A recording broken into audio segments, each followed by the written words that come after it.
phase one, most of the aspects of phase one of the construction renovation project are completed. We've got obviously a redesigned restaurant, a new bar, which is very popular, a fitness center expanded and pretty much completed there with a lot of new equipment, a lot of positive comments. I've already heard about that stuff.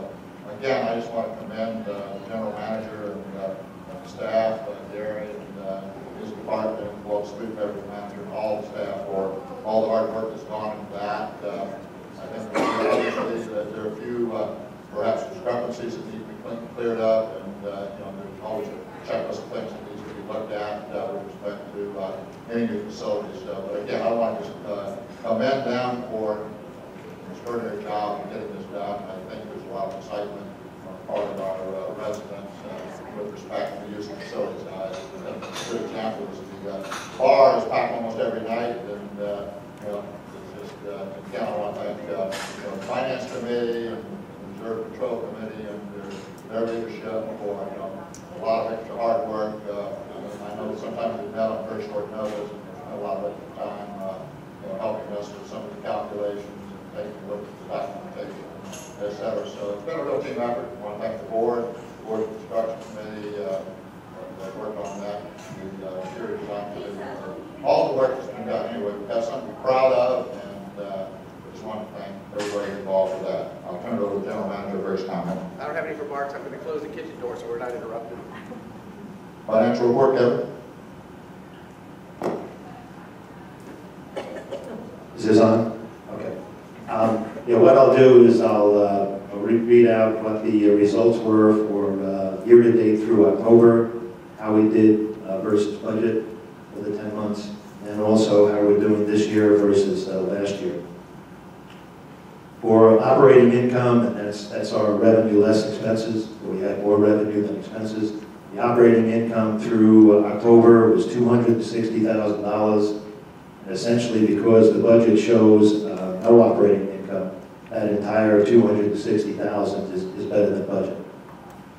The revenue, a little over $3.3 million, was about $48,000 less than budget, but the association made that up by having expenses come in at $307,000 lower than budget. So the net of those two generated the change and the increase over budget of $260,000 with income. That $260,000, when we compare that to last year at this time and through 10 months, October 2009, we had $128,000 of income. So you can see we're doing $132,000 better than last year. When Neil pointed out about the bar, the expansion of the bar, just completed the expansion of the fitness center and the expansion of the restaurant. Essentially, all of that expansion work was paid for through the operating fund, not the reserve fund. And all of that was paid as a result of the association earning $200,000 of income last year. And the projection is sort of the back of the napkin projection. If we've done $260 through 10 months, we'll easily be over $300,000 by the end of the year in income. So for the last 2 years, $200,000 in 2009, another $300,000 for this year is $500,000. That's what's paid for that new bar we have out there, the expanded fitness center, the expanded restaurant, and all of that was done without the need to increase assessments for next year. We had a workshop, a budget meeting Monday. I went through it in detail with the board. There'll be a board meeting Friday to approve that budget. But the budget that Bill and his staff are presenting to the board shows no increase for next year. So again, I'd like to echo what Neil was saying and recognize and acknowledge Bill, the work he's done, and the work of his staff to help achieve some of the things for the association that we achieved. So that's it, Neil.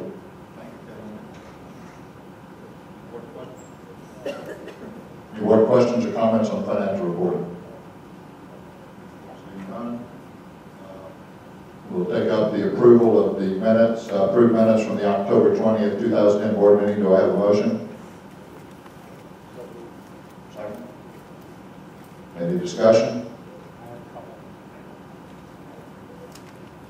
A couple comments.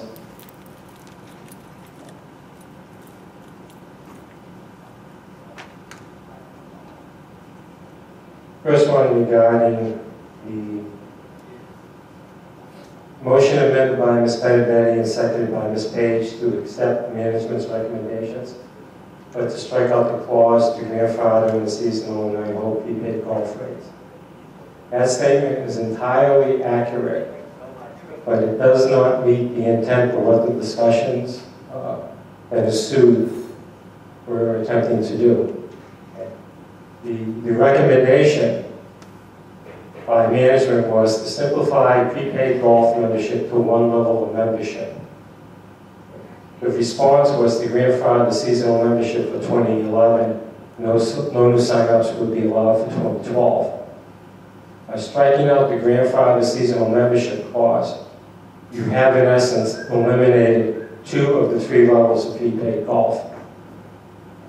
I just want to make everyone aware that the minutes are absolutely correct. This gets recorded with the county and is reviewed by the public because it is a matter of public record. And this does not really reflect what the intent was of the board when they had those discussions last month. Second comment, I made some comments for the record regarding some of the budget requests last month. I would like those comments inserted into the minutes. Take the first item first. Who made the motion? I made the motion. The intent of the motion was to continue with all memberships as they are this year, to not grandfather or limit any of the memberships. Bill Stowe's made the comment, and that stated, does that mean everything stays the way it was and is? And the response was yes. So the vote was to continue all memberships. May I respond? I reviewed the videotape 5 times. I've reviewed the minutes 5 times. I know what the intent was, but the motion that was made was to strike those clauses from management's approach. So theoretically, you've eliminated 2 of the 3 levels of rebate. I know what the intent was, but when you take the minutes and read the minutes, if you review the tapes, you'll see that the motion was to eliminate the grandfather clause. Can I just make a suggestion?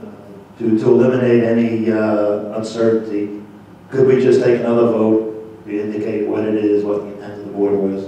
We can incorporate it into this month's meeting minutes. What is the legal do? Is that being on the agenda? Yeah, it is legal because you're cleaning up the minutes from the prior month. So that would be a motion with respect to the minutes, or a separate motion after? No, with respect to the minutes. Okay. Just redo the motion. Right, Bob? I'm uncomfortable with that. Rewriting the minutes. The minutes reflect what actually transpired. No, not rewriting, Bob. At this meeting, cleaning it up with a motion right now. Oh, okay. To Yeah, I'm fine with that. from last Yeah. month. Yeah. I just didn't think it was within my purview to try to trump somebody's motion and reintroduce it and override what they had originally. Okay, so Bob, could you make a motion as to how do we sort of fix the minutes? You already got the motion. Approve. Well, there was a motion to approve. Approve the minutes. With this, and you can have the motion approval with this, you can make a amendment, yeah, to the motion, and Bob can state. Okay, somebody amend the motion to include, is that correct? Yes. Yes. Is that Yeah. is it the motion to approve the minutes? The minutes are technically accurate in that respect. Okay. So you can't reject the minutes because it didn't meet the intent of what the board was trying to accomplish last month. That minute is correct. I think you have to introduce a new motion to correct or meet the intent of what you were trying to do last month. But before we go on with that, I still have that second comment, and I'd like some disposition or discussion on the second comment that I made. I will answer that one because it came to my attention. Janice and I, another board member discussed it. I'm sorry. I'll answer that. It is not normal procedure to include individual board member comments in the minutes, whether they be pro or con. That was the position taken. There was nothing against the particular comment that you made, but that is standard operating procedure with respect to the minutes are simply a reflection of the actions taken by the board and not a compilation of comments made by individual board members, whether they be pro or con or anything else. And that's the way we've operated here for a number of years. So unless the board wants to change that process, I think it's inappropriate to do so. I'll just make a side comment that at the board meeting, I asked both the liaisons to the Finance and Reserve Committee if they felt that the paperwork was, process was in order, and they both commented that it did. So it's kind of like you felt it wasn't, I asked them if it was, and they said yes, and I'm counting on us. But when we get into the I said, he said type thing, I think the minutes will become balloon. So unless the board wants to change that process, I think that would, With all due respect to the president, my comment was that we were violating policy. The comment wasn't that paperwork was in order or wasn't in order. My comment was that we were in violation of established board-approved policy. And I said that for the record. My comment wasn't meant to be taken lightly. I stated it for a purpose. But Bob, that was your opinion. There was opinion of other board members that it wasn't compliance with the laws. I don't recall anybody commenting on my comment. I did. I specifically asked Kevin, and I specifically asked Janice if it was in order. They said yes, it was. So again, it's a matter of two different, several different sets of opinion, and I don't think it's appropriate in the minutes to start including different board members' opinion. If the board wants to change that approach, then that's fine. But unless the only way I can answer it, Bob, I'm not saying that your comments weren't seriously taken. I know you feel very strongly about it. Does this board want to start recording individual board member comments or opinions on something? Then where do we go with that? Do we record everything? Or when somebody says, I want to make a comment for the record? I don't know. Just one more comment. I'm not going to belabor the point. I thought I was the secretary of the board. So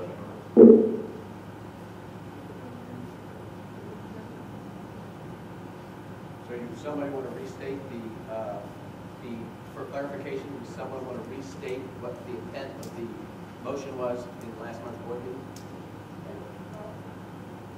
By amending this motion for clarification. So just like Bob said, so it doesn't, the minutes have the appearance that you're eliminating both of them.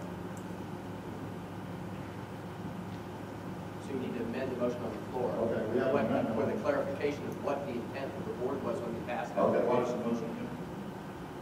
The motion's approved the minutes. Then we're going to do another motion. Amend, yeah, you're going to amend the motion to include the statement that's going to clarify that action you took last month. You have a comment? No, but I would like to address the following. Okay. Okay. Bob, did you want to carry this any further? Your opinion about your opinion? Okay, thank you. Okay, then, now, unless there's any further comment, I will we'll take a vote. All in favor, signify by saying aye. Accepting the amendment. Accept.